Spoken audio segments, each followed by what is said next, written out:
പല സ്ത്രീകളും അവിഹിത ബന്ധത്തിൽ വീഴുന്നത് ബോധപൂർവമായിരിക്കില്ല. ഒരുപക്ഷെ വീട്ടിലെ ഒറ്റപ്പെടലും കുടുംബജീവിതത്തിലെ പ്രശ്നങ്ങളുമൊക്കെ കാരണം അറിയാതെ മനസ്സിനെ നിയന്ത്രിക്കാൻ കഴിയാതെ പോയതാകാം.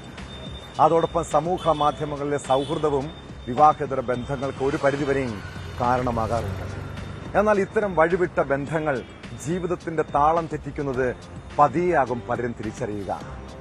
തൃശൂർ പുറമണ്ണൂർ സ്വദേശിനിയായ വിവാഹിതയായ യുവതിയുടെ കുടുംബജീവിതവും മനസ്സമാധാനവും എല്ലാം തകർത്തത് ഫേസ്ബുക്കിലൂടെ പരിചയപ്പെട്ട യുവാവുമായുള്ള സൌഹൃദമാണ്. പിന്നീട് ആ പ്രണയത്തിൽ നിന്ന് പിന്മാറാൻ ശ്രമിച്ചതോടെ അയാൾ പക വീട്ടാൻ രംഗത്തിറങ്ങി. യുവതിയെ വീട്ടിൽ കയറി ആക്രമിക്കുകയും പീഡിപ്പിക്കുകയും ചെയ്തെന്ന പരാതിയിൽ പ്രതി ഒടുവിൽ പിടിയിലായി.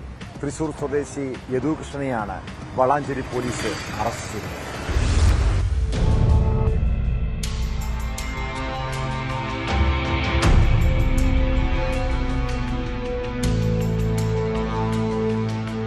വളാഞ്ചേരി പുറമണ്ണൂർ സ്വദേശിനിയായ യുവതിയുടെ പരാതിയിലാണ് തൃശൂർ സ്വദേശി യദുകൃഷ്ണനെ വളാഞ്ചേരി പോലീസ് അറസ്റ്റ് ചെയ്തത്. വീട്ടിൽ അതിക്രമിച്ചു കയറി ആക്രമിക്കുകയും ഭീഷണിപ്പെടുത്തി ലൈംഗികാതിക്രമത്തിന് ഇരയാക്കുകയും ചെയ്തെന്നാണ് കേസ്.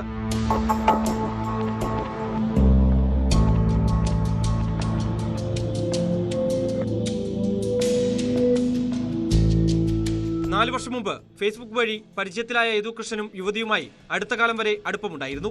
പാലക്കാട് കാരമ്പത്തൂരിലെ ഭർത്താവിന്റെ വീട്ടിൽ നിന്ന് പുറമണ്ണൂരിലെ സ്വന്തം വീട്ടിൽ വരുമ്പോഴെല്ലാം യുവതി യദുവുമായി കാണുകയും ഒരുമിച്ച് കഴിയുകയും ചെയ്തിരുന്നു. നഗ്ന വീഡിയോ ഭർത്താവിന് അയച്ചു കൊടുക്കുമെന്ന് ഭീഷണിപ്പെടുത്തിയാണ് യദു അടുത്തതും പീഡനത്തിനിരയാക്കിയതുമെന്ന് യുവതിയുടെ പരാതിയിൽ പറയുന്നു.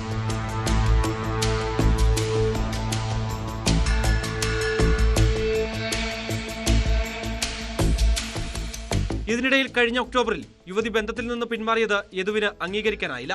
ഇതേ തുടർന്ന് ഒക്ടോബർ 23 രാത്രി പ്രതി പുറമണ്ണൂരിലുള്ള യുവതിയുടെ വീട്ടിലെത്തി കത്തികാട്ടി ഭീഷണിപ്പെടുത്തി അതിക്രമിച്ച് കടക്കുകയും പരാതിക്കാരിയെ ആക്രമിക്കുകയും കൊല്ലുമെന്ന് ഭീഷണിപ്പെടുത്തുകയും ചെയ്തു. പിന്നെയും ഭീഷണി തുടർന്നതോടെ യുവതിയും ഭർത്താവും വളാഞ്ചേരി പോലീസിൽ പരാതി നൽകുകയായിരുന്നു. കേസെടുത്ത വിവരം അറിഞ്ഞ പ്രതി മൊബൈൽ ഫോൺ ഓഫ് ചെയ്ത് മുങ്ങി. തൃശൂർ ദേശമംഗലം സ്വദേശിയായ യദുകൃഷ്ണൻ വിവാഹിതനും 2 മക്കളുടെ പിതാവുമാണ്.